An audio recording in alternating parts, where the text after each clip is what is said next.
Selamat pagi para mahasiswa. Saat ini kita akan praktikum analisa sperma. Nah, mohon izin karena ini juga masih suasana pandemi, saya tetap pakai masker dan juga karena ini praktikum analisa sperma, faktor safety itu menjadi perhatian ya. Ini juga saya dibantu oleh Dr. Gia dan ada Pak Andre di situ ya. Jadi sperma itu bisa infeksius kalau yang bersangkutan, pria tersebut yang memeriksakan itu ada infeksi. Karena itu faktor safety itu menjadi perhatian. Manfaat ya dari analisa sperma ada dua. Yang pertama itu untuk ngecek kualitas sperma. Kemudian yang kedua untuk memonitor hasil pengobatan, apakah ada perbaikan, kemajuan dan seterusnya. Di dalam analisa sperma itu ada syarat-syaratnya, ada dua syarat. Yang melakukan pemeriksaan analisa sperma, maksudnya pasiennya, itu harus dalam keadaan sehat badan. Karena kalau nanti dalam keadaan sakit, badannya panas, itu juga mempengaruhi kualitas sperma. Jadi yang pertama sehat badan, yang kedua abstinensia 3 ya, sampai 7 hari. Maksudnya dari mengeluarkan sperma yang terakhir, misalnya hari ini, maka baru boleh melakukan analisa sperma 3 hari lagi. Itu artinya abstinensianya 3 hari. Kemudian dari analisa sperma tersebut ya, ketika kemudian sampelnya sudah didapat. Jadi sampel ini, sperma ini didapat dengan cara pengeluaran yang bermacam-macam. Yang dianjurkan itu dengan cara masturbasi. Kalau tidak bisa, lalu dengan cara coitus interruptus. Kalau tidak bisa, bisa pakai coitus kondomatus, maksudnya menggunakan kondom. Ya, tetapi yang terbaik itu dengan masturbasi. Nah, ketika sampel sudah didapat, Dr. Gia akan memperagakan. Ya, itu syarat pertama ditampung di dalam tempat penampung. Ya, tempat penampung sperma itu mesti bermulut lebar, ya, dan bersih. Bermulut lebar maksudnya kalau mulut tempat penampung ini sempit, memasukkan sperma ya saat ejakulasi itu tidak gampang. Ya, karena itu kalau kemudian sampai sperma ini tumpah, nanti hasilnya akan tidak valid. Nah, setelah diterima oleh petugas, ini Dr. Gia memperagakan, kemudian diberi label. Ya, itu labelnya yang berwarna putih itu. Nah, label itu minimal ada 3 identitas. Yang pertama nama, kemudian yang kedua waktu mengeluarkannya, tanggal berapa, jam berapa, ya. Kemudian cara mengeluarkannya, itu penting data itu. Dari waktu itu nanti akan tahu berapa jam sih terjadi likuifaksi sempurna, maksudnya spermanya sudah bisa diperiksa. Ya. Kemudian dari cara mengeluarkannya itu menjadi bagian analisa, karena kalau nanti ternyata di spermanya ada trichomonas vaginalis, itu hampir pasti cara mengeluarkannya dengan cara coitus interruptus. Jadi catatan itu penting. Ya. Kemudian Dr. Gia pasti yang pertama akan mencatat ya. Jadi alat untuk kerjanya, kertas kerjanya seperti ini, dicatat di situ. Koagulum positif. Nah, itu Dr. Gia melihat ya ada seperti jelly yang ada di tengah-tengah itu. Kalau itu ada berarti koagulum positif. Nah, itu artinya kalau koagulum positif berarti fungsi vesika seminerasnya baik. Nah, setelah itu kemudian ada 2 pemeriksaan besar yang dilakukan. Yang pertama pemeriksaan makroskopis, lalu yang kedua pemeriksaan mikroskopis. Jadi makroskopis itu tadi sudah dimulai, volumenya berapa sih? Itu diukur. Nah, ini diperagakan bagaimana menghitung volume. Dari kontainernya dituanglah ke gelas ukur sperma ini ya, kemudian setelah itu bisa terbaca volume spermanya berapa, Dr. Gia? Ada 1,5 kah? 1 cc ya. Volume yang baik itu lebih dari 2 cc ya, nanti menjadi diskusi sendiri kenapa hanya 1 cc gitu ya. Setelah itu, ketika koagulumnya sudah mencair, berarti sudah terjadi likuifaksi sempurna, sudah mencair kah Dr. Gia? Sudah ya? Nah, kemudian mulailah diidentifikasi lagi warnanya. Warna normal sperma itu agak keputihan seperti tajin begitu ya. Itu normal. Kalau sampai sperma itu warnanya merah, oh ini mungkin ada perdarahan, mungkin infeksi gitu ya. Ini kebetulan warnanya normal Dr. Gia ya. Oke. Kemudian bau ya. Baunya itu normalnya sperma itu baunya seperti kaporit, seperti bunga akasia. Nah, contoh tidak normal kalau baunya amis, arus itu mungkin infeksi ya. Itu untuk periksa makros. Kemudian setelah itu juga perlu diperiksa namanya pH. Ya, pH-nya berapa? Ya, ini Dr. Gia memperagakan itu sedang mengambil kertas pH, kemudian diambillah pengaduk, ya. Pengaduk ini dicelupkan kepada sperma, kemudian diteteskan ke kertas pH, ya. Lalu, ya setelah diteteskan semua. Maksudnya beberapa warna-warna di dalam kertas pH, kemudian ditunggu sebentar, lalu diidentifikasi, dicocokkan dengan standar yang ada. Jadi di kotaknya kertas pH itu sudah ada warna-warna pada pH berapa warna tersebut. Ya ini. Ya. Lalu setelah dicocokkan, kemudian kalau normalnya 7,2 sampai 7,8, yang ini pH-nya berapa Dr. Gia? Ya, antara 7 dan 8. Antara 7 dan 8 ya, dicatat di sini. pH 7,5 misalnya begitu ya. Oke ya, pH-nya dicatat berarti ini pH-nya normal. Nah, oke, kalau sudah kemudian diketahui pH-nya, jadi artinya pemeriksaan makroskopisnya sudah lengkap. Volume, warna, bau, kemudian pH. Nah, setelah itu perlu pemeriksaan mikroskopis. Nah, pemeriksaan mikroskopis ini memerlukan mikroskop. Ya. Jadi ada 3 pemeriksaan mikroskopis. Itu yang pertama itu memeriksa konsentrasi. Jadi berapa banyak, berapa juta jumlah sel sperma per cc. Itu konsentrasi. Kemudian yang kedua, nanti diperiksa motilitas. Ini juga harus diperiksa tidak terlalu lama, karena kalau misalnya tertunda lama, nanti geraknya sudah tidak cocok lagi. Ya, geraknya kalau sperma yang geraknya lurus begini, ini progresif motility. Ini nomor 1, sperma yang bagus. Lalu ada sperma yang gerak maju tapi kemudian agak berkelok-kelok. Ini non progresif. Ya. Lalu yang ketiga sperma yang tidak bergerak. Ya, jadi caranya, jadi diambil sperma, kemudian pipet ini, lalu diteteskan di objek gelas, 1 tetes, oke, kemudian ditutup dengan cover gelas yang kecil itu, ya. Nah, setelah ditutup, nanti ditunggu 30 detik untuk diperiksa di bawah mikroskop. Kenapa diperiksanya setelah 30 detik? Itu untuk menunggu supaya sel-sel spermatozoa itu bisa mengendap. Karena cairan itu kan nanti ada sperma di atas, di tengah, di bawah. Itu nanti mengidentifikasinya, menghitungnya menjadi tidak cocok. Tunggu dulu menjadi satu bidang. Setelah itu diperiksa di bawah mikroskop. Ya, kemudian akan tahu, oh kepadatannya sperma normal ini kira-kira kalau dihitung jumlah benihnya kira-kira sekitar 10 juta benih per cc misalnya. Ya, kalau yang kepadatannya sekitar 10 juta benih per cc begitu, tidak usah diencerkan. Ya, itu untuk mengetahui nanti apakah sperma itu perlu diencerkan atau tidak saat menghitung. Kalau sudah ketemu, oh ternyata prediksinya sperma ini kira-kira jumlahnya sekitar 12 juta benih per cc. Udah nggak usah pakai pengenceran, atau maksudnya tidak usah diencerkan terlalu banyak. Lalu digunakanlah ya namanya hemositometer.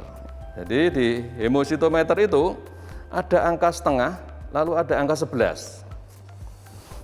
Jadi nanti caranya sperma ini dihisap, ya dihisapnya menggunakan bantuan yang ini Dr. Gia tunjukkan, ada selang karetnya, ada pipetnya, dihisap sampai tanda setengah. Setelah itu hemohistometer dipindahkan ke larutan pengencer, lalu larutan pengencernya dihisap sampai tanda 11. Ya, artinya nanti sel atau cairan spermanya akan masuk campur dengan larutan pengencer. Ya, di larutan pengencer itu ada spermisidnya untuk supaya spermatozoanya mati tidak bergerak. Ya, supaya nanti bisa dihitung. Ya, karena kalau sperma itu lari-lari, ngitungnya sulit. Ya.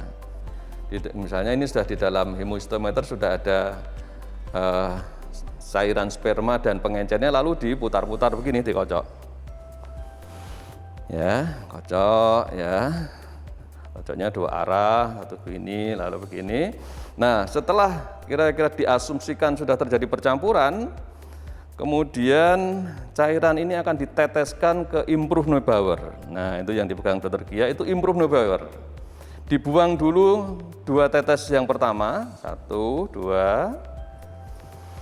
Kemudian tetesan ketiga diteteskan ke improve Neubauer. Ya. Jadi di improve Neubauer itu ada semacam selokan-selokannya gitu, sehingga diteteskan di satu sisi lalu mengalir ke semuanya. Ya.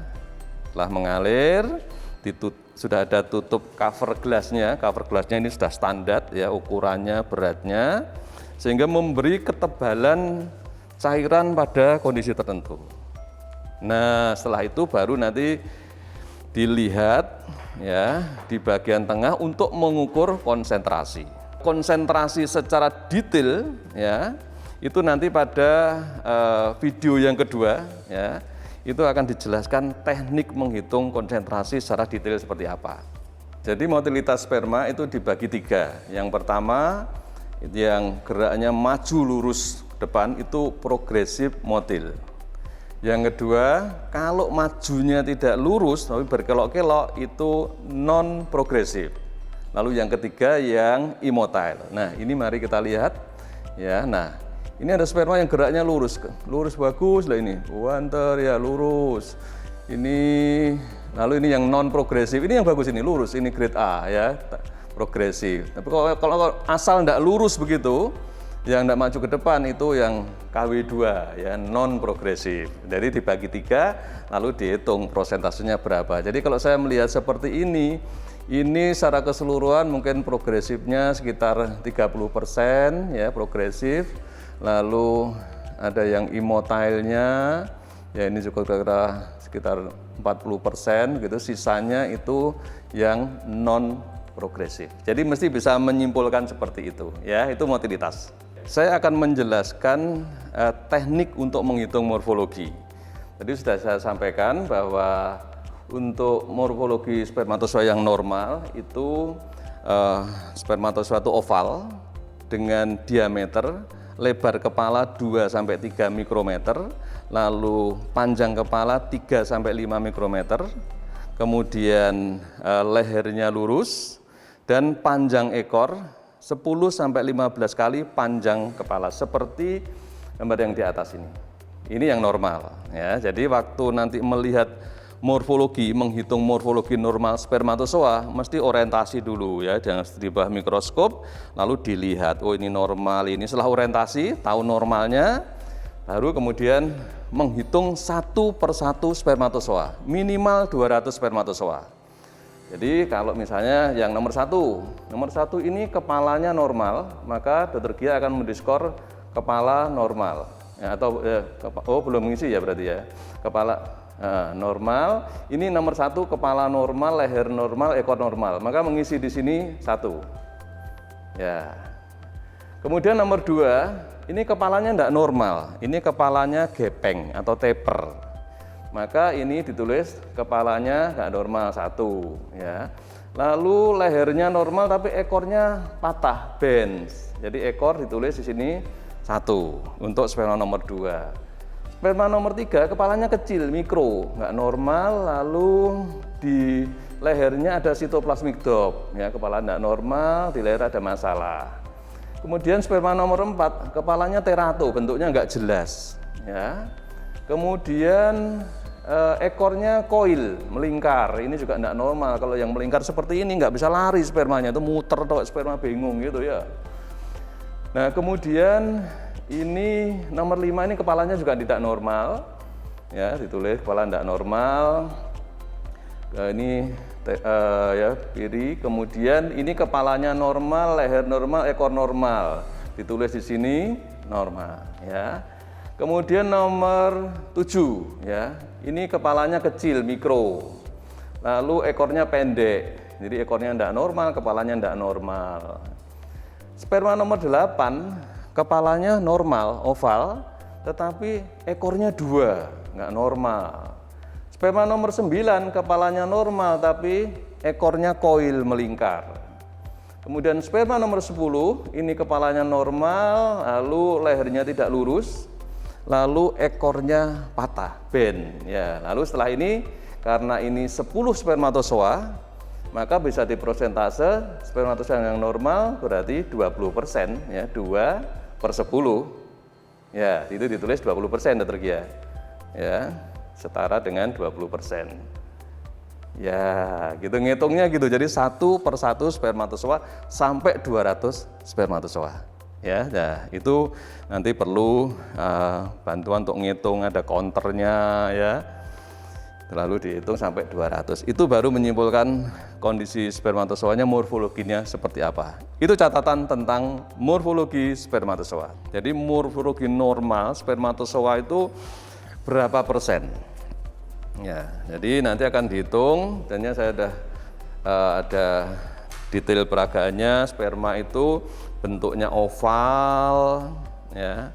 Terus kemudian diameter kepalanya, ukuran lebarnya 2-3 mikrometer, panjangnya 3-5 mikrometer, lalu lehernya itu lurus, panjang ekornya kira-kira 15 kali dari panjang dari kepala. Sperma itu normal. Kalau sperma itu tidak normal, nanti geraknya tidak bagus, ya.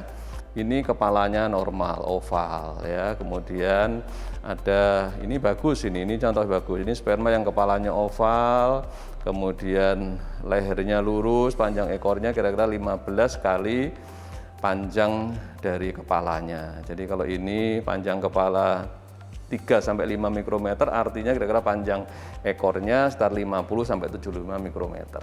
Ya. Jadi kalau itu nanti dihitung yang sperma yang normal berapa. Nah, untuk bisa membuat seperti ini, itu perlu dibuat hapusan. Ya, ini Dr. Gia akan memperagakan, spermanya diteteskan di sini. Ya. Kemudian ini untuk jelasnya saya letakkan aja di bawah. Kemudian gelasnya ditarik ke belakang, setelah itu ditarik ke depan. Ya. Sehingga nanti hasilnya yang bagian yang banyak cairan itu akan tebal. Tebal itu sel spermanya mungkin tumpuk-tumpuk. Tapi di ujung, di ekornya dari hapusan itu akan tipis. Sperma itu akan tertata satu persatu seperti gambar gitu, bisa dihitung ya. Setelah itu jadi hapusan dikeringkan di udara. Setelah kering, kemudian ditetesi metanol ya. Ini cairan metanolnya sudah begini, sudah kering, diberi metanol untuk fiksasi. Nah, setelah diberi metanol sudah kering, ini sel-selnya tidak bakal lepas. Ya, kalau sudah kering, kemudian dilakukan pewarnaan. Pewarnaannya dengan cara dimasukkan ke safranin selama 5 menit, ya, dimasukkan 5 menit, ya. Setelah 5 menit, kemudian dengan pincet ini sudah diidentifikasi, ya, ada tulisannya, lalu dipindahkan ke buffer 1, ya, dicelup saja cukup, ya, celup, kemudian dipindahkan ke buffer 2, ya. Terus kemudian setelah itu dimasukkan ke pewarna yang terakhir, yaitu resil violet selama 5 menit. Nah, nanti setelah itu dicuci di air mengalir, maka jadilah preparat yang seperti ini. Kalau setelah seperti ini, baru dilihat di bawah mikroskop, diberi oil imersi dengan pembesaran 1000 kali, nanti akan kelihatan seperti yang gambar itu. Bisa kelihatan, dihitung nanti kepalanya normal berapa, ekornya normal, seperti itu. Jadi para mahasiswa, ini tadi sepintas, masih pokok-pokok. Nanti untuk bisa lebih detail, tunggu video yang kemudian bagaimana secara rinci menghitung konsentrasi. Bagaimana secara rinci, tahap demi tahap menghitung motilitas. Kita praktekkan. Kemudian yang ketiga, bagaimana secara rinci juga tahap demi tahap menghitung morfologi. Dan diakhiri dengan membuat diagnose spermiogram. Jadi kalau jumlahnya kurang dari 20 juta benih per cc, oh ini berarti oligo. Kalau geraknya ternyata yang bergerak baik, yang progresif kurang dari normal, ini asteno. Kalau kemudian sperma yang berbentuk normal juga subnormal, ini terato. Maka diagnosa pasien itu menjadi oligo, asteno, terato. Ini video saat ini. Ikuti video selanjutnya tentang pemeriksaan sperma yang lebih rinci. Salam entrepreneur.